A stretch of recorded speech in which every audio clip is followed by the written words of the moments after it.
बड़ा या भाग्य? ये प्रश्न सदियों से बहस का विषय रहा है। दोनों का जीवन में महत्वपूर्ण स्थान है, लेकिन ये इस पर निर्भर करता है कि आप किस दृष्टिकोण से देखते हैं। कर्म। हिंदू धर्म और कई अन्य विचारधाराओं में कर्म को अत्यधिक महत्व दिया गया है। कर्म का अर्थ है आपके द्वारा किए गए कार्य। ये माना जाता है कि व्यक्ति अपने कर्मों से अपने भविष्य को प्रभावित करता है।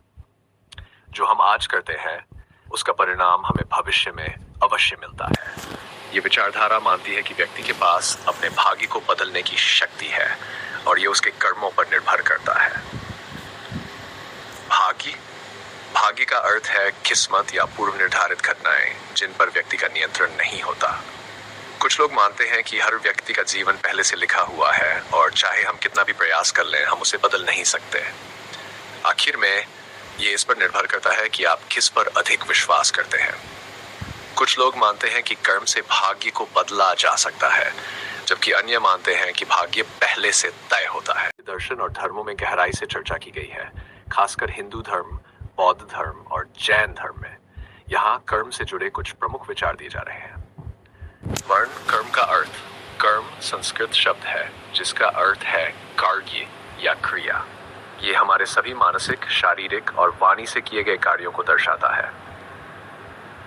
आपके द्वारा किया गया हर कार्य, चाहे वह छोटा हो या बड़ा, सकारात्मक हो या नकारात्मक, उसका प्रभाव आपके जीवन और भविष्य पर पड़ता है। कर्म के 3 प्रकार। हिंदू धर्म में कर्म को 3 भागों में विभाजित किया गया है। संचित कर्म। ये वह कर्म है जो आपने अपने पिछले जन्मों में किए हैं और उनका फल अभी तक प्राप्त नहीं हुआ है। इन्हें आपके अगले जन्मों के लिए संचित किया गया है। प्रारब्ध कर्म। ये आपके संचित कर्मों का वह हिस्सा है जो इस जीवन में फल देने के लिए तैयार है। ये आपके वर्तमान जीवन की परिस्थितियों का कारण होता है। क्रियमान कर्म। ये वे कर्म हैं जो आप इस समय कर रहे हैं। आपके वर्तमान कर्म ही आपके भविष्य को प्रभावित करेंगे। 3. कर्म और भाग्य। कर्म और भाग्य एक दूसरे से जुड़े हुए हैं। ऐसा माना जाता है कि भाग्य भी आपके कर्मों का ही परिणाम है। आपके पूर्व जन्मों के कर्म और इस जीवन के कर्म मिलकर आपका भाग्य बनाते हैं। इसलिए वर्तमान में किए गए अच्छे कर्म भविष्य में अच्छे भाग्य को उत्पन्न कर सकते हैं। कर्मफल का सिद्धांत यह बताता है कि जैसे कर्म करेंगे वह फल मिलेगा। यदि आपने अच्छे कर्म किए हैं तो आपको सकारात्मक फल मिलेगा, और अगर आपने बुरे कर्म किए हैं तो नकारात्मक फल प्राप्त होगा। यह सिद्धांत बताता है कि कर्म का प्रभाव केवल इस जीवन में ही नहीं बल्कि अगले जीवन में भी हो सकता है। गीता में कर्म। भगवद गीता में भगवान श्री कृष्ण ने अर्जुन को कर्म का महत्व समझाया है। गीता के अनुसार कर्म करते रहना मनुष्य का धर्म है और फल की चिंता किए बिना अपने कर्तव्य का पालन करना चाहिए। श्री कृष्ण कहते हैं कर्मण्येवाधिकारस्ते मा फलेषु कदाचन। इसका अर्थ है तुम्हारा अधिकार केवल कर्म करने में है, फल की चिंता मत करो। है से कर्म और मोक्ष। हिंदू धर्म में यह भी माना जाता है कि सही और धर्मयुक्त कर्म करने से व्यक्ति मोक्ष प्राप्त कर सकता है। मोक्ष का अर्थ है जन्म और मृत्यु के चक्र से मुक्ति। अच्छे कर्म करने से व्यक्ति इस चक्र से निकलकर परमात्मा के साथ एक हो सकता है। कर्मयोग। कर्मयोग गीता में वर्णित एक मार्ग है जिसमें व्यक्ति अपने कर्मों को बिना किसी स्वार्थ या लालच के करता है।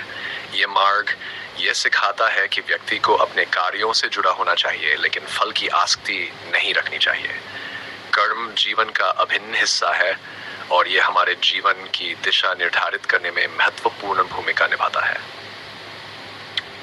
भाग्य को लेकर विभिन्न दृष्टिकोण और मान्यताएं हैं जो संस्कृति, धर्म और व्यक्तिगत अनुभवों पर आधारित होती है। भाग्य को लेकर अधिक जानकारी निम्नलिखित रूप में समझी जा सकती है। भाग्य का धार्मिक और आध्यात्मिक दृष्टिकोण। हिंदू धर्म भाग्य को पिछले जन्मों के कर्मों का परिणाम माना जाता है। यह कहा जाता है कि आत्मा के कई जन्म होते हैं और हर जन्म में किए गए कर्म का फल अगले जन्म में मिलता है। इस दृष्टिकोण में अच्छे कर्म अच्छे भाग्य का निर्माण करते हैं, जबकि बुरे कर्म बुरे भाग्य का। बौद्ध धर्म, इसमें भी कर्म और भाग्य का संबंध बताया गया है, लेकिन यह अधिक जोर देता है कि व्यक्ति वर्तमान में किए गए कार्यों से अपना भविष्य बदल सकता है। कर्म को कारण और परिणाम के रूप में देखा जाता है जो भाग्य को आकार देता है। इस्लाम इस्लाम में भाग्य को कद्र के रूप में जाना जाता है, जिसे अल्लाह द्वारा निर्धारित माना जाता है। हालांकि इंसान को सही और गलत के बीच चुनाव करने की स्वतंत्रता दी गई है और उसके कर्मों के अनुसार उसे जिम्मेदारी दी जाती है। ईसाई धर्म, इसमें भी भाग्य को ईश्वर की योजना और इच्छा के रूप में देखा जाता है, लेकिन व्यक्ति के पास अपने कर्मों और चुनावों से जीवन को प्रभावित करने की स्वतंत्रता होती है।